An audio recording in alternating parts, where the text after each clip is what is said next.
कहा जाता है श्री मत भगवत गीता सिर्फ एक धर्म के लिए नहीं है, बल्कि धरती पे हर इंसान को पढ़ना और समझना चाहिए ताकि वह अपनी जिंदगी में सुख शांति और सफलता को प्राप्त कर सके। श्री मत भगवत गीता में 18 अध्याय और 700 श्लोक है। जानकर भगवत गीता के सही मतलब समझ पाएंगे, इसलिए इन विचारों को आप सुबह हर रोज सुने। दोस्तों, इस वीडियो का अधिक से अधिक लाभ पाना चाहते हैं, कृपया करके हेडफोन लगाकर शांति से सुने। परिवर्तन संसार का नियम है। समय के साथ संसार में हर चीज परिवर्तन के नियम का पालन करती है। सत्य कभी दावा नहीं करता कि मैं सत्य हूं, लेकिन झूठ हमेशा दावा करता है कि सिर्फ मैं ही सत्य हूं। नर्क के 3 द्वार हैं, वासना, क्रोध और लालच। किसी का अच्छा ना कर सको तो बुरा भी मत करना, क्योंकि दुनिया कमजोर है, लेकिन दुनिया बनाने वाला नहीं। सदैव संदेह करने वाले व्यक्ति के लिए प्रसन्नता ना इस लोक में है, ना ही कहीं और। जो चीजें हमारे दायरे से बाहर हो, उसमें समय गंवाना मूर्खता ही होगी। न तो यह शरीर तुम्हारा है और न ही तुम इस शरीर के मालिक हो। यह शरीर 5 तत्वों से बना है, आग, जल, वायु, पृथ्वी और आकाश। एक दिन यह शरीर इन्हीं 5 तत्वों में विलीन हो जाएगा। जिंदगी में हम कितने सही हैं और कितने गलत हैं, यह केवल 2 लोग जानते हैं, एक परमात्मा और दूसरी हमारी अंतरात्मा। परिवर्तन ही संसार का नियम है। एक पल में हम करोड़ों के मालिक हो जाते हैं और दूसरे पल ही हमें लगता है कि हमारे पास कुछ भी नहीं है। क्रोध से भ्रम पैदा होता है, भ्रम से बुद्धि व्यग्र होती है। जब बुद्धि व्यग्र होती है तब तर्क नष्ट हो जाता है। जब तर्क नष्ट होता है तब व्यक्ति का पतन हो जाता है। जैसे अंधेरे में प्रकाश की ज्योति जगमगाती है, ठीक उसी प्रकार से सत्य की चमक भी कभी फीकी नहीं पड़ती। इसलिए व्यक्ति को सदैव सत्य के मार्ग पर चलना चाहिए। मनुष्य जिस रूप में ईश्वर को याद करता है, ईश्वर भी उसे उसी रूप में दर्शन देते हैं। अपने आप को भगवान के प्रति समर्पित कर दो, यही सबसे बड़ा सहारा है। जो कोई भी इस सहारे को पहचान गया है, वह डर, चिंता और दुखों से आजाद रहता है। इंद्रियों की दुनिया में कल्पना सुखों की प्रथम शुरुआत है और अंत भी, जो दुख को जन्म देता है। मन की गतिविधियों, होश, श्वास और भावनाओं के माध्यम से भगवान की शक्ति सदा तुम्हारे साथ है और लगातार तुम्हें बस एक साधन की तरह प्रयोग करके सभी कार्य कर रही है। बुरे कर्म करने वाले सबसे नीच व्यक्ति जो राक्षसी प्रवृत्तियों से जुड़े हुए हैं और जिनकी बुद्धि माया ने हर ली है, वो मेरी पूजा या मुझे पाने का प्रयास नहीं करते। बुद्धिमान को अपनी चेतना को एकजुट करना चाहिए और फल के लिए इच्छा छोड़ देनी चाहिए। सज्जन व्यक्तियों को सदैव अच्छा व्यवहार करना चाहिए, क्योंकि इन्हीं के पद चिन्हों पर सामान्य व्यक्ति अपने रास्ते चुनता है। निर्माण केवल पहले से मौजूद चीजों का प्रक्षेपण है। अपने अनिवार्य कार्य करो, क्योंकि वास्तव में कार्य करना निष्क्रियता से बेहतर है। इस संपूर्ण संसार में कोई भी व्यक्ति महान नहीं जन्मा होता है, बल्कि उसके कर्म उसे महान बनाते हैं। गीता में कहा गया है, कोई भी अपने कर्म से भाग नहीं सकता, कर्म का फल तो भुगतना ही पड़ता है। अपने कर्म का पालन करो, क्योंकि वास्तव में कर्म अकर्म से बेहतर है। सही कर्म वह नहीं है जिसके परिणाम हमेशा सही हो, अपितु सही कर्म वह है जिसका उद्देश्य कभी गलत ना हो।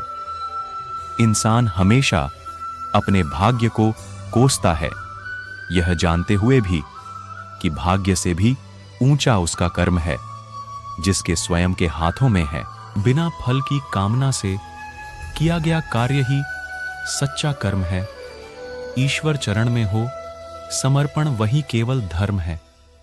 ज्ञानी व्यक्ति ज्ञान और कर्म को एक रूप में देखता है।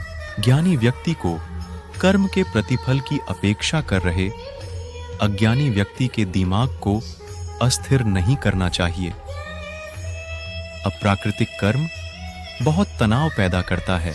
किसी और का काम पूर्णता से करने से कहीं अच्छा है कि अपना काम करें, भले ही उसे अपूर्णता से करना पड़े।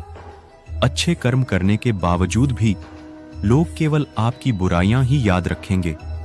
इसलिए लोग क्या कहते हैं, इस पर ध्यान मत दो। तुम अपना कर्म करते रहो।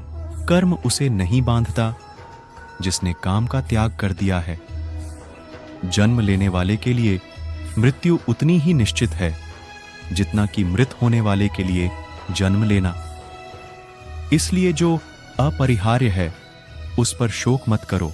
आत्मा किसी काल में भी न जन्मता है और न मरता है, और न यह एक बार होकर फिर अभाव रूप होने वाला है। आत्मा अजन्मा, नित्य, शाश्वत और पुरातन है। शरीर के नाश होने पर भी इसका नाश नहीं होता। जैसे मनुष्य जीर्ण वस्त्रों को त्याग कर दूसरे नए वस्त्रों को धारण करता है, वैसे ही देही जीवात्मा पुराने शरीरों को त्याग कर दूसरे नए शरीरों को प्राप्त होता है। जो आत्मा को मारने वाला समझता है और जो इसको मरा समझता है, वे दोनों ही नहीं जानते हैं, क्योंकि यह आत्मा न मरता है और न मारा जाता है। वह जो मृत्यु के समय मुझे स्मरण करते हुए अपना शरीर त्यागता है, वह मेरे धाम को प्राप्त होता है। इसमें कोई संशय नहीं है। लोग आपके अपमान के बारे में हमेशा बात करेंगे। सम्मानित व्यक्ति के लिए अपमान मृत्यु से भी बदतर। वह जो इस ज्ञान में विश्वास नहीं रखते, मुझे प्राप्त किए बिना जन्म और मृत्यु के चक्र का अनुगमन करते हैं। मैं ऊष्मा देता हूं, मैं वर्षा करता हूं और रोकता भी हूं। मैं अमृतत्व भी हूं और मृत्यु भी। व्यक्ति जो चाहे बन सकता है यदि वह विश्वास के साथ इच्छित वस्तु पर लगातार चिंतन करे। जब वे अपने कार्य में आनंद खोज लेते हैं, तब वे पूर्णता प्राप्त करते हैं।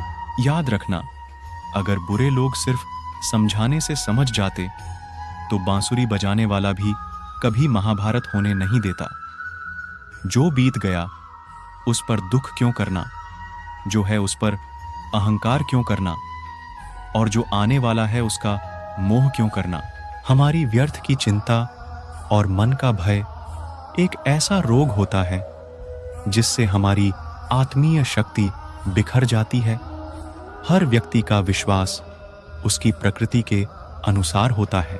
जो इंसान किसी की कमी को पूरी करता है वो सही अर्थों में महान होता है। जो हुआ वह अच्छे के लिए हुआ है। जो हो रहा है वह भी अच्छे के लिए ही हो रहा है, और जो होगा वह भी अच्छे के लिए ही होगा। हे पार्थ, मैंने और तुमने अपने कर्तव्यों को निभाने के लिए धरती पर कई अवतार लिए हैं, लेकिन मुझे याद है और तुम्हें नहीं। मेरे लिए ना कोई घृणित है ना प्रिय, किंतु जो व्यक्ति भक्ति के साथ मेरी पूजा करते हैं वो मेरे साथ हैं और मैं भी उनके साथ हूं। मनुष्य अपने हृदय से जो दान कर सकता है वो अपने हाथों से नहीं कर सकता, और मौन रहकर जो कुछ वो कह सकता है वो शब्दों से नहीं कह सकता। प्रत्येक बुद्धिमान व्यक्ति को क्रोध और लोभ त्याग देना चाहिए, क्योंकि इससे आत्मा का पतन होता है। मैं उन्हें ज्ञान देता हूं जो सदा मुझसे जुड़े रहते हैं और जो मुझसे प्रेम करते हैं। मैं सभी प्राणियों को सामान्य रूप से देखता हूं। ना कोई मुझे कम प्रिय है ना अधिक, लेकिन जो मेरी प्रेम पूर्वक आराधना करते हैं वो मेरे भीतर रहते हैं और मैं उनके जीवन में आता हूं। सब धर्मों का परित्याग करके तुम एक मेरी ही शरण में आओ। मैं तुम्हें समस्त पापों से मुक्त कर दूंगा। तुम शोक मत करो। प्रबुद्ध व्यक्ति सिवाय ईश्वर के किसी और पर निर्भर नहीं करता। मेरी कृपा से कोई सभी कर्तव्यों का निर्वाह करते हुए भी बस मेरी शरण में आकर अनंत अविनाशी निवास को प्राप्त करता है। हे अर्जुन, केवल भाग्यशाली योद्धा ही ऐसा युद्ध लड़ने का अवसर पाते हैं जो स्वर्ग के द्वार के समान है। भगवान प्रत्येक वस्तु में है और सबके ऊपर भी। मुक्ति का मुख्य द्वार केवल भगवद भक्ति ही है, जिसे सभी को स्वीकार करना चाहिए। ईश्वर ने हमें जो कुछ भी दिया है वही हमारे लिए पर्याप्त है, और यही एक अटल सत्य भी है। संयम, सदाचार, स्नेह एवं सेवा, ये गुण सत्संग के बिना नहीं आते। बुद्धिमान व्यक्ति कामुक सुख में आनंद नहीं लेता। वह व्यक्ति जो सभी इच्छाएं त्याग देता है और मैं और मेरा की लालसा और भावनाओं से मुक्त हो जाता है, उसे अपार शांति की प्राप्ति होती है। जो व्यक्ति आध्यात्मिक जागरूकता के शिखर तक पहुंच चुके हैं, उनका मार्ग है निस्वार्थ कर्म। जो भगवान के साथ संयोजित हो चुके हैं, उनका मार्ग है स्थिरता और शांति। जो मन को नियंत्रित नहीं करते, उनके लिए वह शत्रु के समान कार्य करता है। मन अवश्य ही चंचल होता है, लेकिन उसे अभ्यास और वैराग्य के माध्यम से वश में लाया जा सकता है। जो लोग परमात्मा को पाना चाहते हैं, वह ब्रह्मचर्य का पालन करते हैं। जो कार्य में निष्क्रियता और निष्क्रियता में कार्य देखता है, वह एक बुद्धिमान व्यक्ति है। मैं धरती की मधुर सुगंध हूं, मैं अग्नि की ऊष्मा हूं, सभी जीवित प्राणियों का जीवन और सन्यासियों का आत्म संयम हूं। तुम उसके लिए शोक करते हो जो शोक करने के योग्य नहीं है, और फिर भी ज्ञान की बातें करते हो।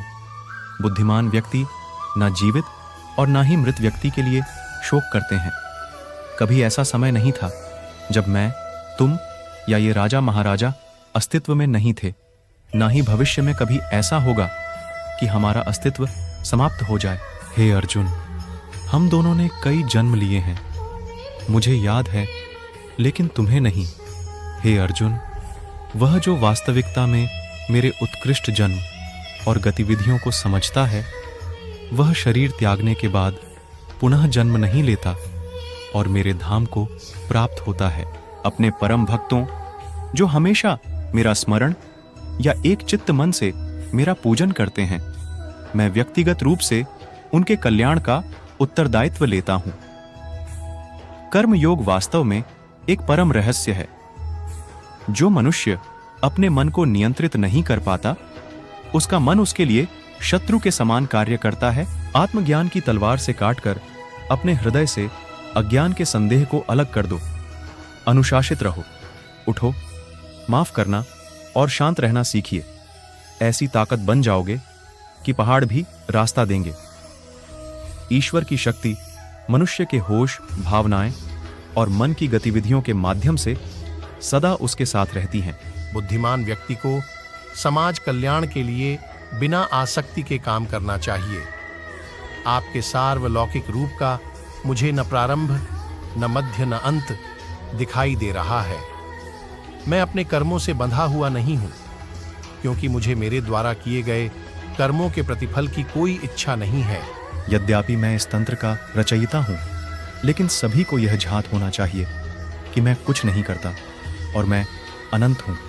जब वे अपने कार्य में आनंद खोज लेते हैं, तब वे पूर्णता प्राप्त करते हैं। जब तक शरीर है, तब तक कमजोरियां तो रहेगी ही, इसलिए कमजोरियों की चिंता छोड़ो और जो सही कर्म है उस पर अपना ध्यान लगाओ।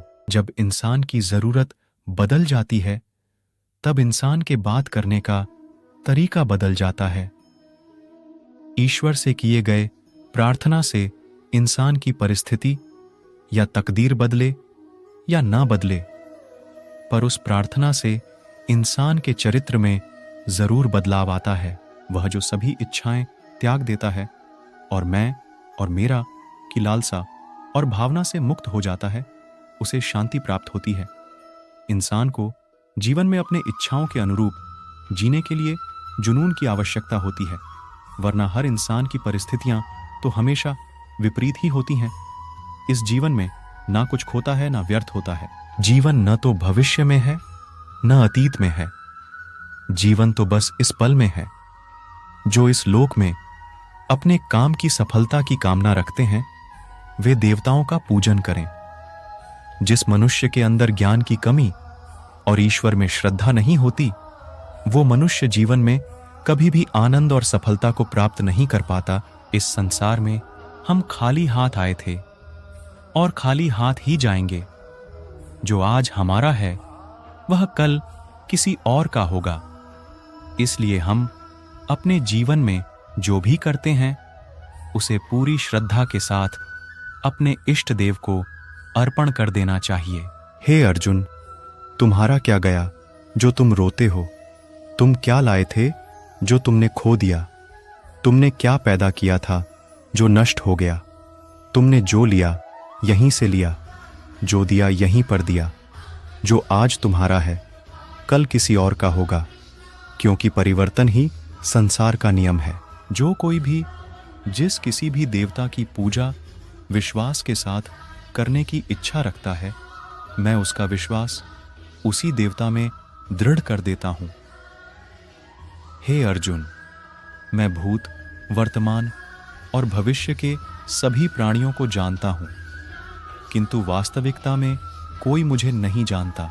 स्वर्ग प्राप्त करने और वहां कई वर्षों तक वास करने के पश्चात एक असफल योगी का पुण्य एक पवित्र और समृद्ध कुटुंब में जन्म होता है। जब इंसान अपने काम में आनंद खोज ज्यादा खुश होने पर और ज्यादा दुखी होने पर निर्णय नहीं लेना चाहिए, क्योंकि यह दोनों परिस्थितियां आपको सही निर्णय नहीं लेने देती हैं। मनुष्य को जीवन की चुनौतियों से भागना नहीं चाहिए और न ही भाग्य और ईश्वर की इच्छा जैसे बहानों का प्रयोग करना चाहिए। उससे मत डरो जो वास्तविक नहीं है, ना कभी था न कभी होगा। जो वास्तविक है वो हमेशा था और उसे कभी नष्ट नहीं किया जा सकता। जो व्यवहार आपको दूसरों से पसंद ना हो, ऐसा व्यवहार आप दूसरों के साथ भी ना करें। केवल मन ही किसी का मित्र और शत्रु होता है। जिस मनुष्य के पास सब्र की ताकत है, उस मनुष्य की ताकत का कोई मुकाबला नहीं कर सकता। मैं सभी प्राणियों के हृदय में विद्यमान हूं। मेरा, तेरा, छोटा बड़ा, अपना पराया मन से मिटा दो, फिर सब तुम्हारा है और तुम सबके हो। किसी भी व्यक्ति को न तो समय से पहले और न ही भाग्य से अधिक कुछ मिलता है, लेकिन उसे सदैव पाने के लिए प्रयत्नशील रहना चाहिए। इतिहास कहता है कि कल सुख था, विज्ञान कहता है कि कल सुख होगा, लेकिन धर्म कहता है अगर मन सच्चा और दिल अच्छा हो तो हर रोज सुख होगा। मनुष्य को परिणाम की चिंता किए बिना लोभ, लालच और निस्वार्थ और निष्पक्ष होकर अपने कर्तव्यों का पालन करना चाहिए। मानव कल्याण ही भगवद गीता का प्रमुख उद्देश्य है। इसलिए मनुष्य को अपने कर्तव्यों का पालन करते समय मानव कल्याण को प्राथमिकता देना चाहिए। लोग आपके अपमान के बारे में हमेशा बात करेंगे। सम्मानित व्यक्ति के लिए अपमान मृत्यु से भी बदतर है। ऐसा कुछ भी नहीं। चेतन या अचेतन जो मेरे बिना अस्तित्व में रह सकता हो। मन अशांत है और उसे नियंत्रित करना कठिन है, लेकिन अभ्यास से इसे वश में किया जा सकता है। चुप रहने से बड़ा कोई जवाब नहीं और माफ कर देने से बड़ी कोई सजा नहीं। मनुष्य अपने विश्वास से निर्मित होता है। जैसा वो विश्वास करता है वैसा वो बन जाता है। प्रबुद्ध व्यक्ति के लिए गंदगी का ढेर, पत्थर और सोना सभी समान हैं। जिस प्रकार से प्राकृतिक मौसम में बदलाव आता है, ठीक उसी प्रकार से जीवन में भी सुख दुख आता रहता है। वह कभी स्थायी नहीं रहते हैं। मनुष्य इस पृथ्वी पर ज्ञान प्राप्त करने के लिए ही आया है। जो ज्ञान प्राप्त नहीं कर रहा है वह मृत के समान है